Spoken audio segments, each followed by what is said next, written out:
everybody, welcome back to my channel. Thank you so much for clicking on this video. I want to start actually by saying thank you again for all the amazing comments on my last video in which I talked about what I wear for hill walking. It was amazing to read all your comments saying that you found it really useful and that it will help you with your next hill walk. And also it was really great to see people kind of chipping in with their own pieces of advice and giving me quite a lot of things to think about and brands that I should consider. Yeah, I don't need any more gear at the moment, but there are a few brands that you guys recommended that have really good ethics and sustainability that I will definitely try out. So yeah, thank you so much for that.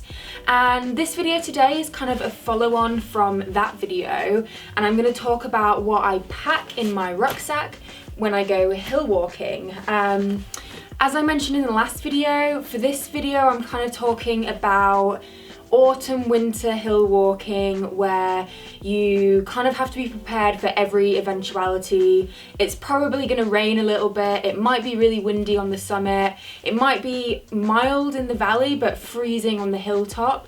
When me and Harvey went up Bow Fell, it was a couple of months ago now, we set off from Langdale Valley and it was pretty mild, and then we got up onto the summit and it was snowy and proper winter conditions. So that's kind of an example of you don't know what you're gonna get. Basically, you need to be prepared for any eventuality, and therefore you've got quite a lot in your rucksack. But yeah, it's all for safety. As I mentioned in my last video, gear equals safety, so having all of the gear you need in your rucksack is super important.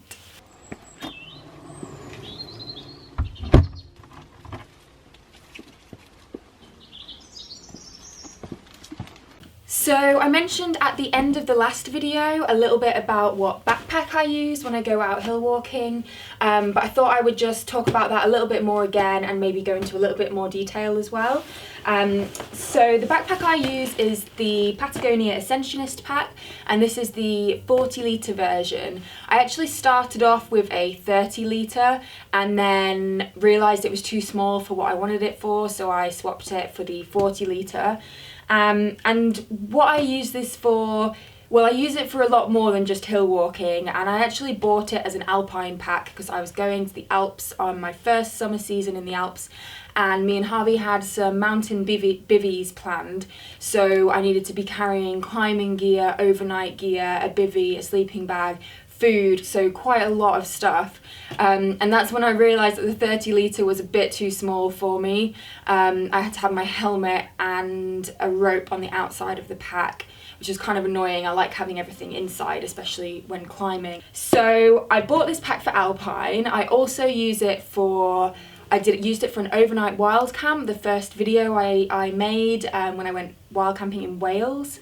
And I'm still actually really impressed with myself that I managed to fit everything into that pack for alpine, for trad climbing, and for hill walking. This one is perfect. Harvey actually has the same pack but in purple, so it's kind of ridiculous when we go out hill walking. We just both have the same bag in different colours and we're like fully kitted out in Patagonia. We look like we're sponsored. As I mentioned, I'm not sponsored by Patagonia, I just used to work for them. Anyway, I like it because it's so simple. Like, it's literally just one vessel with a really small little pouch here and then a zip pocket here as well. And I actually quite like the fact that it's just really simple. You get a lot of packs these days with loads of pockets and zips and straps and stuff, and they're really great, and I prefer that actually when I'm wild camping, and I like having stuff in separate compartments. But for hill walking, I really like the simplicity of this pack, so yeah, it works really well for me. It does also have like a few straps on the outside, so these straps here allow you to kind of cinch it in if you've got less stuff in your pack, or open it wide. And you can also sometimes I carry stuff down this side pocket like a baguette or something more important than that. And you can also lace a sling around here, which I did when I went wild camping in Wales, and that adds like an extra kind of compartment, and you can stuff a raincoat down there or your map down there, or anything like that. And I also like the way it opens and closes. So if you can see here, it's like this, and it just hooks on like that. So it's, I hope you can see this. So it's just super simple. And I'll show you this again when it's fully packed, so it's a bit easier. But you basically just pull the pink one and it opens so wide, so you can just kind of stuff everything down there. And if you could see, it's really big. There's so much space in there. It's just, yeah, really, really good pack. It also has straps for either walking poles or an ice axe. And I've actually got some walking poles here, so I will show you how I strap those on at the end. And yeah, I've kind of randomly got a little carabiner attached, although I don't really use it a lot, but I do kind of find it handy sometimes to have a few spare ones of those. Yeah.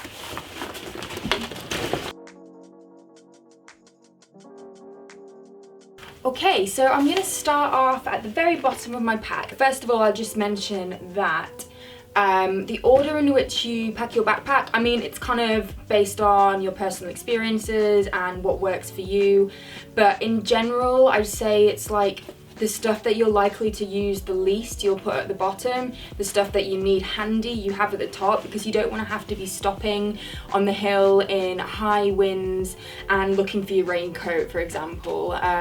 Your raincoat should be on the top of the bag. So to start off with, I have this 2-person survival shelter, and this is kind of an emergency shelter that you are hopefully unlikely to ever have to use, but having it in your bag I think is really important. Me and Harvey use this a lot, so one or the other of us will have it in our backpack. And it's basically, if you get stuck out on the hill in horrendous weather, if somebody has injured themselves and you can't move, there's like a lot of different situations in which you might need this. And the next thing that I put at the bottom of my pack that goes alongside that, it's a bit hot, is my down jacket, and this is the Patagonia Fitzroy. I think I have worn it in a few videos, so I'll insert some clips here of me wearing it.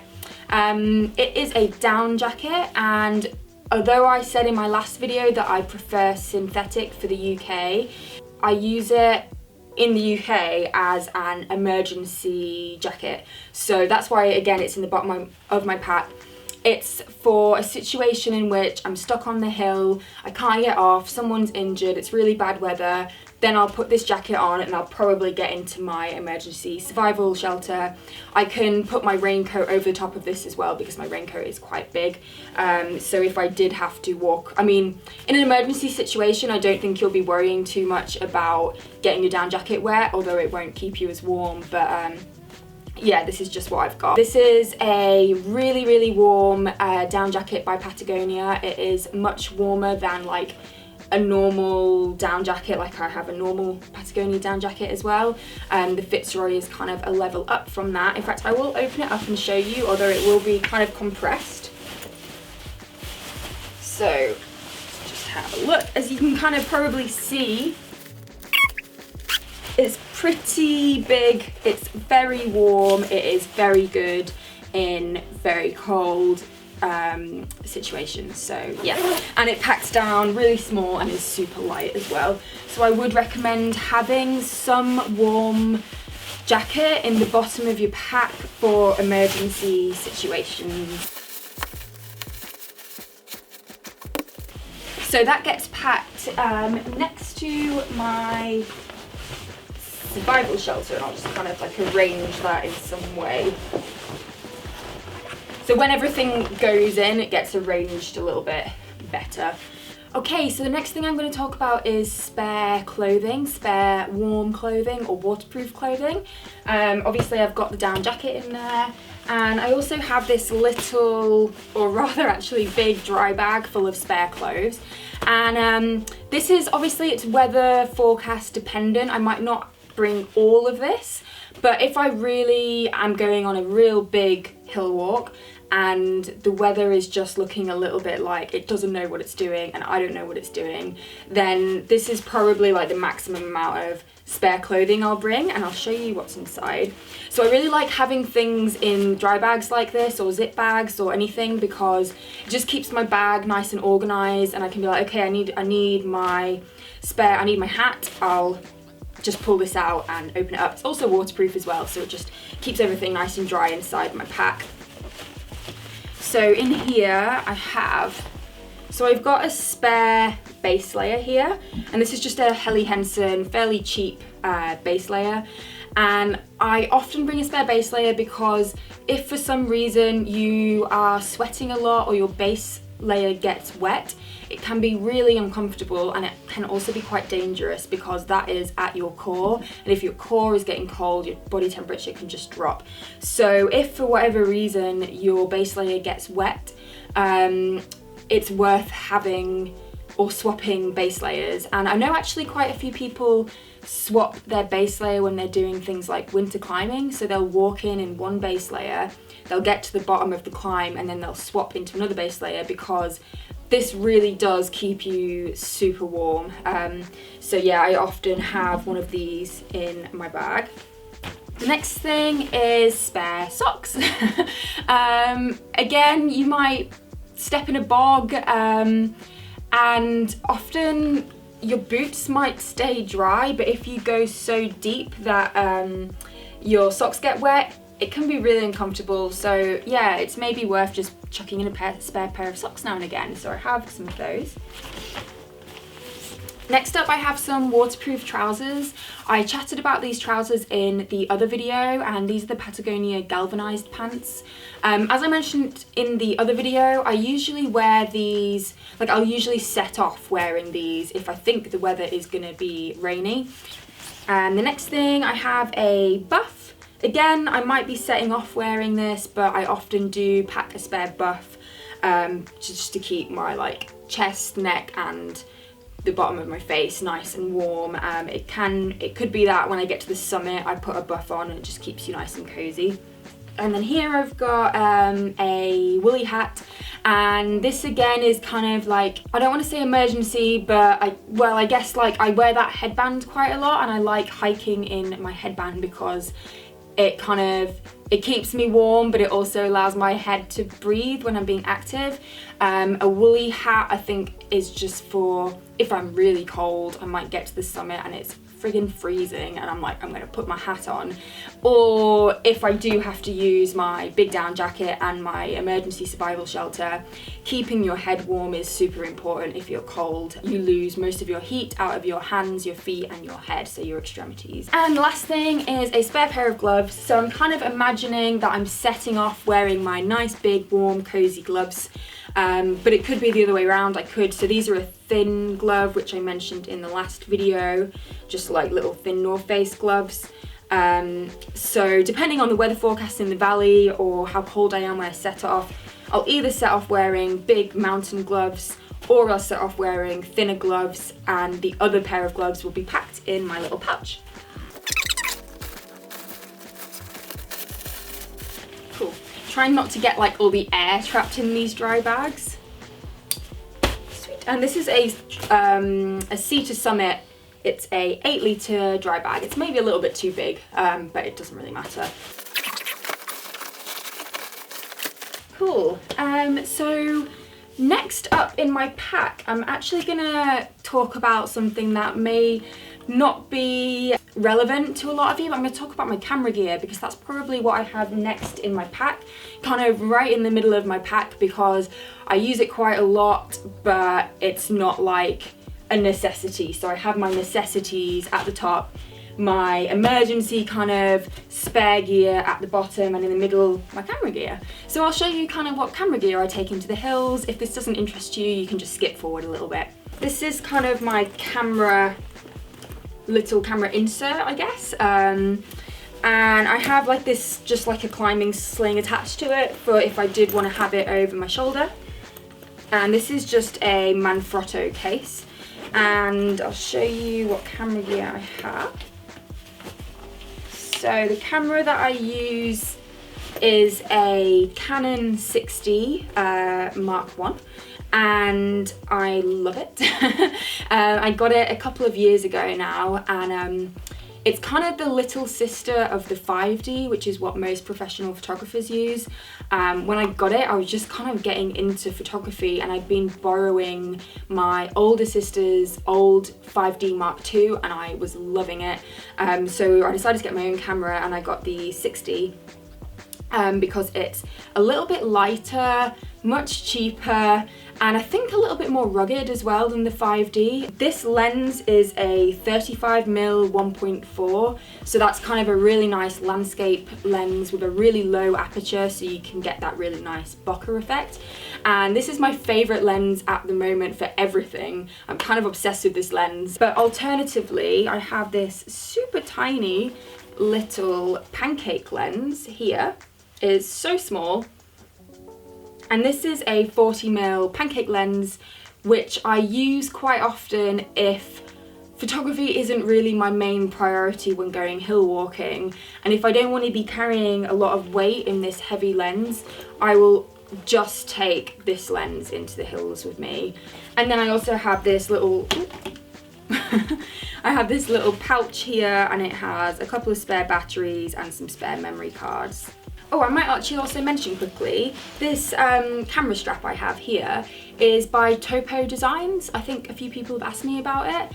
I actually got it before I even started climbing. I just really liked it. Okay, so that's my photography gear, but obviously I'm filming now as well when I go into the hills, and I use a different camera for filming because this camera, it doesn't have autofocus, and it's when filming, and it's just not the best camera for filming. It's a bit big and heavy and stuff. So I have this little G7X, which I love. And a lot of vloggers use this camera, and I recently, I don't know if you noticed, but when I first started making videos, everyone was like, oh, you need to get something to block out the wind noise. Obviously I'm always in the hills, it's always windy. Harvey got me this little guy, the little Mohican, for Christmas, and it has really made it so much better, like the quality of the sound when it is windy, so that's great. And yeah, I love this camera for filming because it's just so tiny, it's really easy to hold, it's not heavy. A lot of the time I will be using like this camera case, and I'll set off into the hills with my rucksack, and I'll have this camera case over my shoulder like this, or over my shoulder like this rather, so I can just grab my camera at any situation that I want to film something. I also use this little Joby tripod, and my final piece of camera filming gear is a GoPro. I'm so excited to kind of really put it to its full potential because I really want to use it to film some climbing stuff, surfing.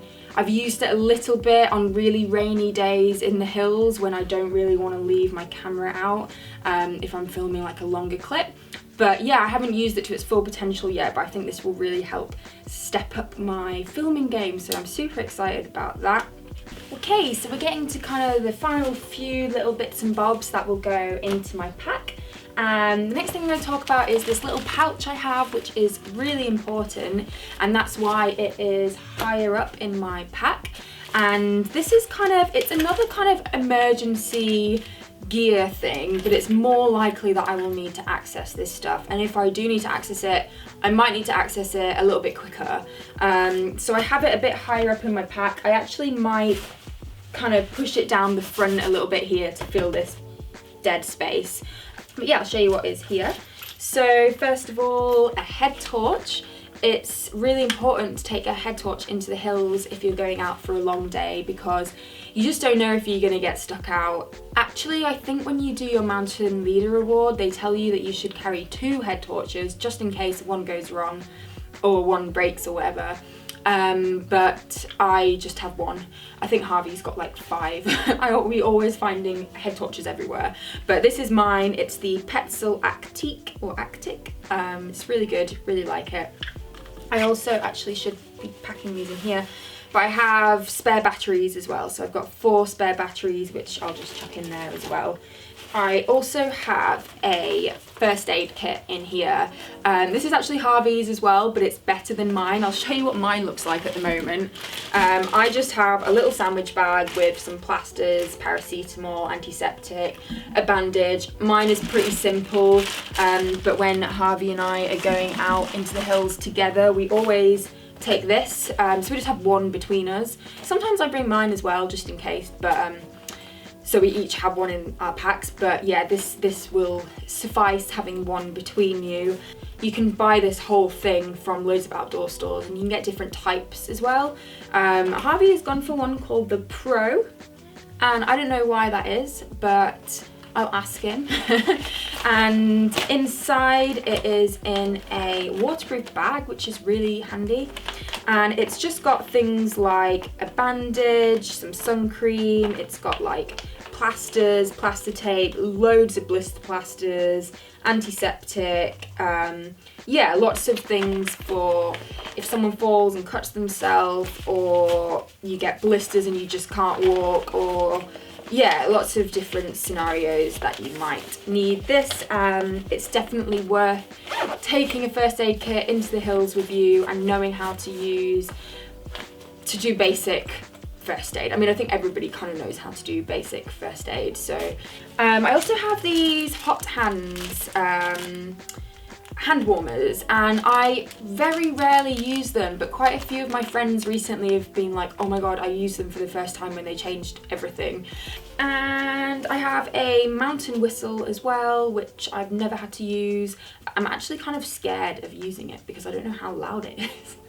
Yeah, so this is kind of my accessible emergency gear that always comes with me in the hills, and I'd recommend kind of finding a little dry bag or a pouch, and you just keep this packed all the time, and whenever you're going into the hills, this just comes with you. Like, just chuck it in every single time at the bottom of your bag. I almost always would even take this if I was going on a walk in the Peak District that I'm really comfortable with. It's worth just having it in the bottom of your bag because you never know what kind of situation you might find yourself in. So I think I'm going to just put it there. Even though it's a little bit further down in my bag, I know where it is, and I know I can just go whoop and get it out. So it's super easy to access. Okay, so the next thing I'm going to talk about is food and water. So I always take this 1 litre bottle of water into the hills. This is a Nalgene bottle. Yeah, it's pretty old now, but it's, yeah, just real good to take into the hills. And I also have this Hydroflask, and I fill this with either hot tea, hot water, hot soup, something warm that's gonna keep my body temperature warm if I get cold, and it's just really nice to have like a hot drink when you're in the hills. And then food wise, I don't have any food examples here, but I'll tell you kind of what I usually do, and you'll have seen this in some videos. It kind of depends how far I'm going, where I'm going, how much I'm carrying, lots of different things. But sometimes I'll have hot soup, as you'll have seen in some of my videos, especially in the winter. I'll have hot soup in here, and then maybe some bread or like little sandwiches or something like that. Some walks, if I know it's going to be cold, me and Harvey, like, we don't like to stop, so we don't want to sit down and have like a lunch break, so we'll take food that we can eat on the go. And I think this is what a lot of hill walkers do, and especially like alpinists do this.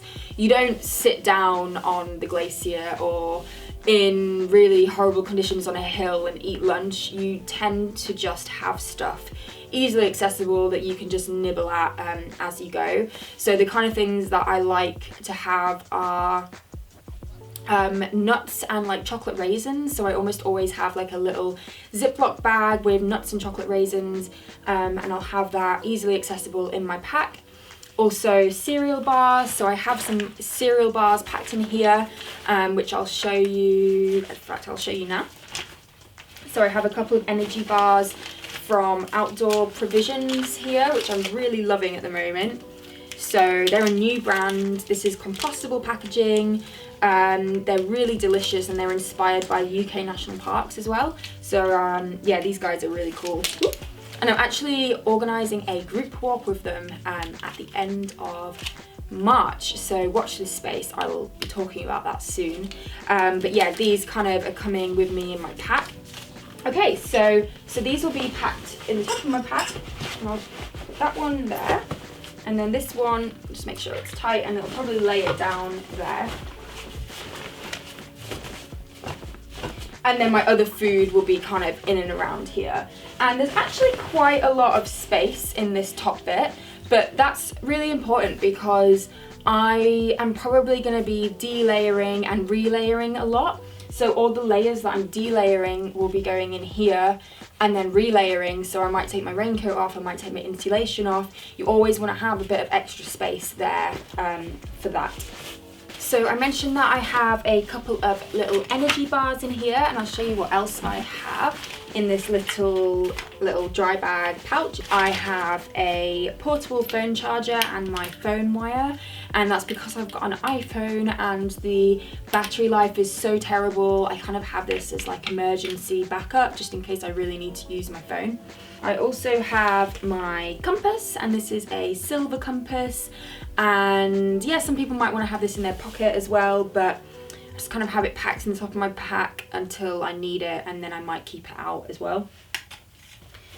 And I also have just some lip balm and this little pouch goes in the very top zip pocket of my bag,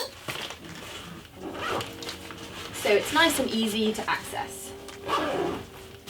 And I also mentioned earlier that I have this little zip pouch here. It's just a really small one, and what I will have in here is a bank card and just £20 note or £10 note or whatever.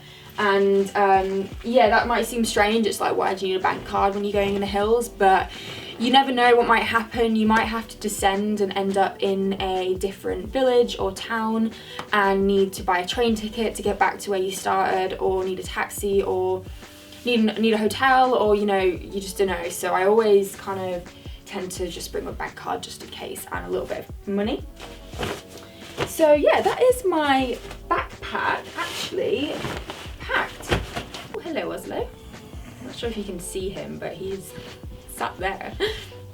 Good boy. But yeah, so there's plenty of space for all the layers that I'm going to be taking on and off. So the last couple of things I'm going to very quickly mention are, of course, I am bringing a map into the hills, and I've had quite a lot of you guys ask me about maps and what maps I use when I go walking in the UK. And I always use Ordnance Survey OS Explorer maps. I've got a couple of different types here. So I've got a couple of the waterproof types, which I think are actually Harvey's because he really likes the waterproof types. I tend to normally buy the paper ones and use a waterproof case, and that's just because they're a little bit less bulky, but I am actually warming a bit more to Harvey's waterproof maps. They're just a bit bulky, aren't they? But they are good.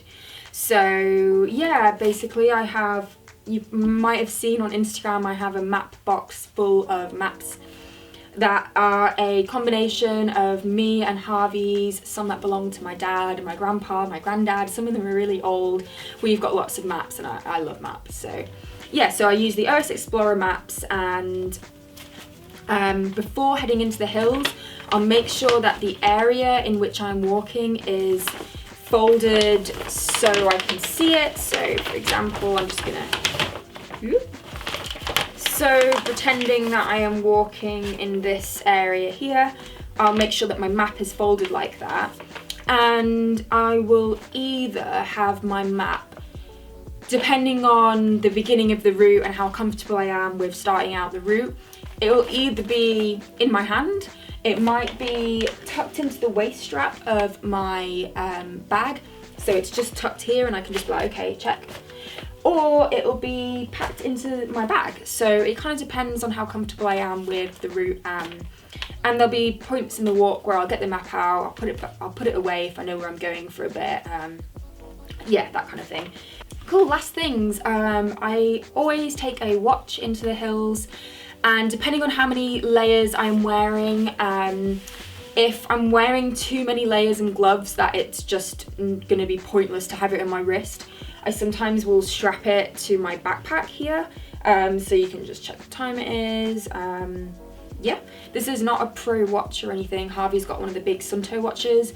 I kind of want to get one, but for now I just use a little cheap 20 quid Casio watch I've had for years just to tell the time. And then walking poles. So I mentioned in my last video that I don't use walking poles very much, but I do use them in a few different scenarios. So the first one is I quite like using them if I'm carrying a lot of weight. I used them when I went trekking in the Himalayas with my sisters. I used them every single day and I just thought they were great. I just really got into a rhythm of using them. So yeah, that's when I kind of realised that walking poles are really good. And then now I tend to use them, I always use them in the Alps for some reason. I think that's because the terrain can be a little difficult, so you might have to check how deep the snow is, or you might need help going over rocks and stuff. So I do tend to use them in the Alps, and I'll use them when I'm carrying weight. But yeah, I don't use them a lot in the UK. But these are women's black diamond poles, and I really like them. So they, I actually got them when I was in Chamonix. You just pull them out like this, pop them in like that, and the same with the bottom one, and there you go.